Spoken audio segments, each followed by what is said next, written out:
SSP Ramban Shri Kulbir Singh JKPS और आज के परेड कमांडर DYSP DA पीछे golden era public school Maitra.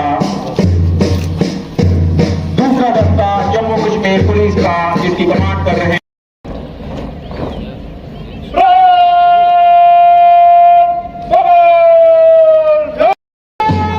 Jammu Kashmir armed police first women battalion जिसकी कमांड कर रहे हैं ASI मदन लाल।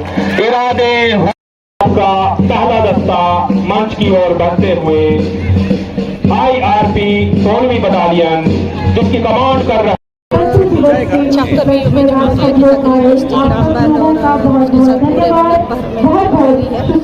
जिसमें आज डिस्ट्रिक्ट रामबन के अंदर रंगारंग प्रोग्रामों से इस दिन को नवाजा गया और उसके साथ साथ जितने भी यहाँ पे हमारे सिंगर्स थे, बाकी आर्टिस्ट थे, उनको इनामों से नवाजा गया। और आज का दिन एक बेहतरीन डिस्ट्रिक्ट रामबन के लिए देखा गया। मैं उम्मीद करूँगी कि जो आने वाली नई सरकार है, जो आज हमारी मौजूदा सरकार है, वो इस डिस्ट्रिक्ट रामबन के जितने भी इश्यूज़ हैं उनको जो है उजागर करेगी और लोगों के जो जज्बात हैं, जो एहसासात हैं, उनके भरपूर जो है रसाई करेगी।